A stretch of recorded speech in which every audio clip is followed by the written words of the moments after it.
That was the sound of my hopes and dreams shattering when I realized this book wasn't going to be the sapphic knives out I was promised. Welcome back to Heartbook Radio, where we dissect the books you love, hate, and love to hate. Or, in this case, the books you wanted to love, but ended up feeling queerbaited by. Again, we're talking Big Name Fan by Ruthie Knox, folks. The title alone promises more excitement than the actual plot delivers. Ouch, shots fired early today. But you're not entirely wrong. This book had more subplots than a daytime soap opera, and about as much believable romance. Seriously, it's like Knox threw everything at the wall. Rewatch podcast, murder mystery, fanfiction, Hollywood drama, a critique of queerbaiting. And somehow, none of it stuck. Except maybe the queerbaiting. That stuck around like a bad smell. Let's break it down for our listeners who haven't had the pleasure. We have got Bex and Sam, former co-stars of a cult TV show called Craven's Daughter, which, by the way, sounds way more interesting than this book. Totally. The podcast sections where they're recapping Craven's Daughter, Golden. I would read that fanfic. This book, not so much. They reunite to do a rewatch podcast, and oh, surprise, there's a murder mystery. A crew member died years ago, and now they're questioning if it was really an accident. Because, Hollywood is a totally safe and ethical place. Oh yeah, no toxic power dynamics or shady dealings ever happen in the entertainment industry. It's all sunshine and rainbows and fair pay. And let's not forget the big-name fan of the title, who may or may not be an insider with all the juicy secrets. It's like a game of Clue, but instead of Colonel Mustard in the library, it's a Tumblr user with a suspiciously detailed knowledge of set design.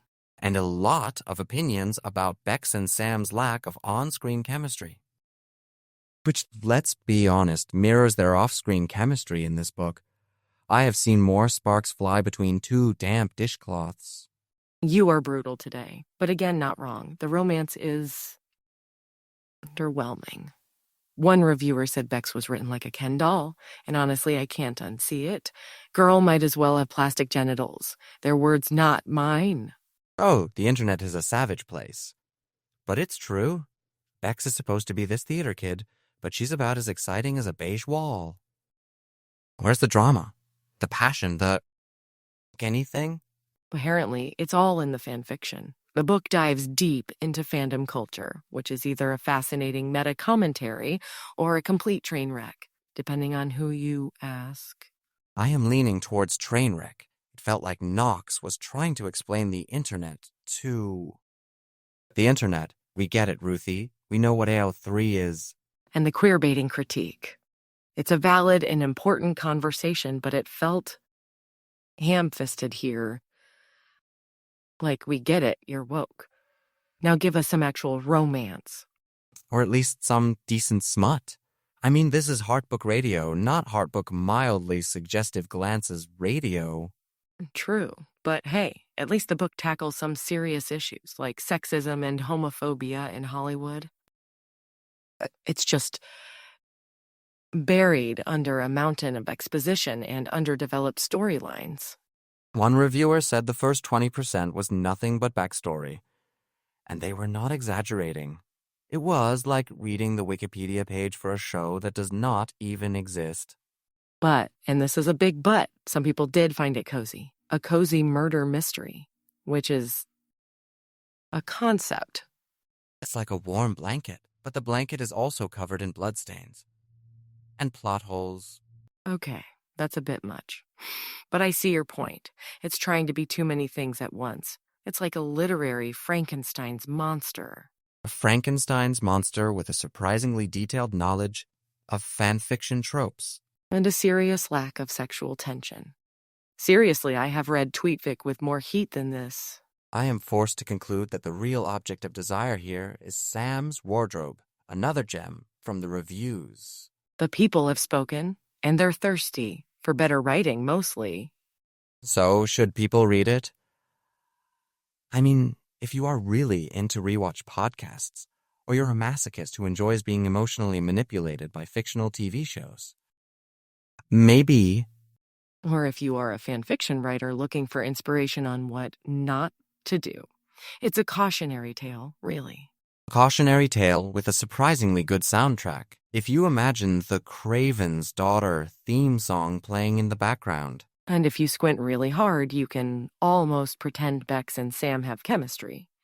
Almost. Like, if you close your eyes and imagine them as different characters entirely, maybe played by actors who can actually, act. Ouch. Okay, we are getting mean now. But honestly, this book had so much potential. It just did not deliver. It's like ordering a gourmet meal and getting a microwave TV dinner. Still edible, but deeply disappointing. So there you have it. Big Name Fan by Ruthie Knox. A mixed bag of meta-commentary, murder mystery, and missed opportunities. Read it at your own risk, and maybe have a glass of wine handy, or several. And if you do read it, let us know what you think. We are always up for a good debate, especially if it involves dissecting the sexual tension or lack thereof between fictional characters. Use the #BigNameFlop. Just kidding, mostly. Do not encourage them. We will be flooded with angry fanfiction. Bring it on. We can handle it. We have read Big Name Fan, after all. We have seen the dark side. All right, that's all the time we have for today. Join us next week when we tackle Jux Notes. 50 Shades of Beige, a guide to decorating your emotional void. Sounds thrilling. I can't wait.